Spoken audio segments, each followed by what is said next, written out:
About 10% of patients does not get a good result when the treatment, course of treatment is aging disease.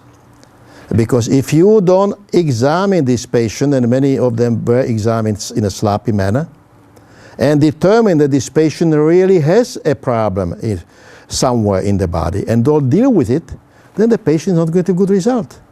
Because in medicine we know, every human being has one weak system in the body. Of these 15 systems our body is made of, everybody has one system which is weak. No exception. Superman doesn't exist. My weak system is digestive system. That starts from the teeth and ends at the other end, and so on and so forth. I have always had trouble with that, so I know it. So obviously when I am getting a treatment, I always, take care of it, so to speak, get the cells from different organs where I think there is a problem right in at that period of time, okay? So this is, this is sort of important to understand that the art of cell transplantation is not only art of preparations in the laboratory, but it's an art of how to use them in clinical practice. So one needs to go back to the medicine it used to be practiced when I was young, okay? When we were, trained to make diagnosis without all of these fancy tools by talking to the patient and examining the patient. That is the key, you see. And when I came to the United States and I voluntarily repeated my training in surgery, I had 17 colleagues around me that kind of used to irritate me, and I one time told them, listen guys, you see there is a big difference between me and you. I can practice medicine in Black Africa too, but none of you can, because I don't need laboratory, I don't need CT scan and all of that. I can use my brain and my 5 senses to make a diagnosis by looking the patient at the door. I'm bragging, but this is how medicine used to be practiced. I'm not saying that the CT scan is useful sometimes, and so on and so forth, but it is first of all dangerous. Number 2 is also that it's abused. It's used for every little thing. It's used to cover sloppiness of a doctor, or the fact the doctor is now forced to have 15 minutes only to examine a new patient in his practice. Now, as an internist, that is humanly impossible, okay? When I was, in private practice in the United States, it was 2 hours. Now, after 2 hours, you get a report that I, as a surgeon, can use, and I don't have to ask patient much questions, you see. But after 15 minutes, I have to do the work of the other guy. This is what is wrong with the system here. And I don't know who is behind it, but I'm just telling you what is the reality. I don't know how anybody can practice medicine like that. There is only one area, as I already alluded to, where we beat Germans, in terms of the results, by what we accomplished in Russia. And that is in treatment of neurodegenerative diseases, you see. Germans were never feeling safe enough to implant cells into the brain or into the cerebrospinal fluid around the brain, you see. Past the age of 11, you cannot treat a neurologic patient unless you implant cells into the cerebrospinal fluid via lumbar puncture, okay? The moment, because why past age of 11 you cannot get cells into the brain, because there is in our body something which is called blood-brain barrier. The blood-brain barrier you are born with, but it is incomplete until the age of 11. So in children you can implant cells anywhere and the cells will get into the brain. But after the blood-brain barrier is complete, after the age of 11, you cannot accomplish it. You have to bypass it. And the simplest way, most commonly used in medicine, is via lumbar puncture, okay?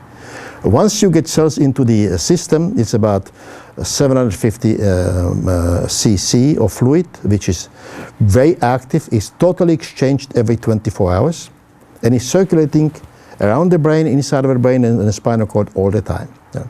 Once you get your cells in it, they then will find a way. Then the principle of homing starts again. In other words, you have a patient with Parkinson's disease that has trouble somewhere inside the head, you're doing via lumbar puncture, you can be rest assured that the cells will go where they belong. Okay. Now, without our ability to develop cells which are safe to be implanted into the intrathecally, as we say, or the via lumbar puncture, you cannot get anywhere with treatment of neurological disease in any patient past the age of 11. So this was very important, and that tells me, of course, that how high quality these cells become after 11 days long primary cell culture. That you can afford to do that. Now, of course, the first people that started to do this primary tissue culture were Soviets, indeed. Okay, and that's why that was the place we were able to launch this treatment of the neurologic patients, and that's why it has never been done anywhere in the world except those patients in the West that have been treated with our cells in variety of locations. Now these cells naturally, if you need to, but it truly is very rarely necessary, you can implant them any way you want.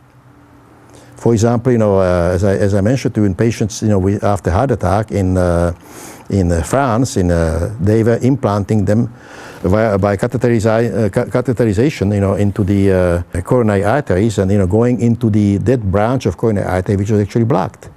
You put in the stent, open it up, and then you implant the cells, and so on and so forth. And you can, put them into the vein, the portal vein, to get them very fast in the liver in patient, in case the patient is in deep trouble. You can inject it into some lesions in the bone if it's necessary, or you can inject them into the joint space. Anything which is. But all of these things are nice surgical exercises which are truly not necessary, because the principle of homing really works. And you use some of these special methods of implantation only when you are running, when you don't have enough time. See, because the point is, you have asthma, and you get something intravenously, and you breathe normally. You see, now cells don't work like that. Cells need their time. Okay, the older the patient is, the longer it takes before you see the therapeutic effect. Now, if you are treating a 2-month-old child with Down syndrome, the patient's parents start to notice effect 2 weeks after treatment. If you treat the patient who is 70 years old, has never been treated before, okay, this is first treatment, it may take up to 6 months before you see the therapeutic benefit. So in this way, this is very different.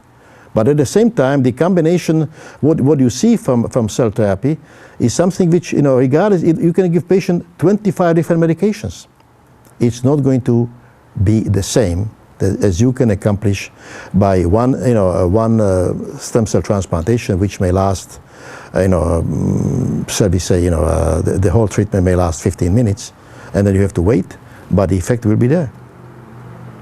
So these are peculiarities of the different treatments. What are the indications? As I told you, in principle, any incurable and treatable disease is practically considered, a candidate for treatment. But when it comes to real life, we have kind of a little classification list here. Complications of diabetes, particularly type 1, that has been of great interest worldwide, because the number of such patients is growing, by the day, and even rich countries have a hard time to cope with it financially. Okay, and this was truly in Soviet Union the one and only project that was financed by the government. That was a governmental project. That's why they did so much, accomplished so much in this field, which basically we used to benefit from.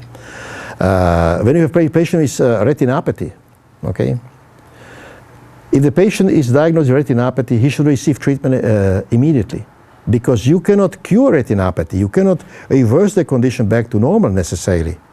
You are happy if you keep the patient in the same condition, so you stop further progression of the disease. If you get improvement, that much better, but that is not what this patient promised. You will not treat patient who is blind. Too late. Next, nephropathy. Every patient that starts to have, a lot of protein in the urine must be treated, as soon as possible, because they're only going to get worse. But when the patient is already on hemodialysis, too late. You cannot bring them back. It has never happened. Okay? Do you have a patient who has tremendous pain in extremities that nobody can help, and so on and so forth? That 98% success rate. And in these others, the success rate varies depending upon how far is patient gone. But still very remarkable. Because even a patient who is already on his way to be blind, you can still in 60% of instances stop it. And keep it that way by repeating the treatment whenever necessary. Whenever necessary will be determined by ophthalmologist. You cannot predetermine it by, okay. Endocrine diseases, when the hormones don't work. Okay. Treatment of infertility. There is no treatment for male infertility. None, even today, except for cells. Female infertility is a solved problem in most of the cases. And then you have the so-called early menopause. Growing number of women, get into menopause at the age of 35. And hormones don't work very well in most of these cases. Stem cells will. And these are all the stuff that I'm talking about are the items, are the groups of diseases which have been proven. So there is no question about it. Immune deficiency disorders. I mentioned to you about AIDS, and cancer and so on and so forth. That has been all proven beyond doubt. Aging disease, very huge numbers. Neurodegenerative diseases, I don't have to add. Degenerative disease, any liver, heart and all that all works. Genetic chromosomal diseases. Very latest thing is autism. I am the first one who treated autism, and it works like a dream. Nobody else did it. And I'm saying that every autism is caused by the MMR vaccination of real autism, regardless what anybody says. You don't treat patients who are on deathbed, too late. And you are not treating the patient that is extremely exhausted. You have to kind of, put some life in the body first. All right?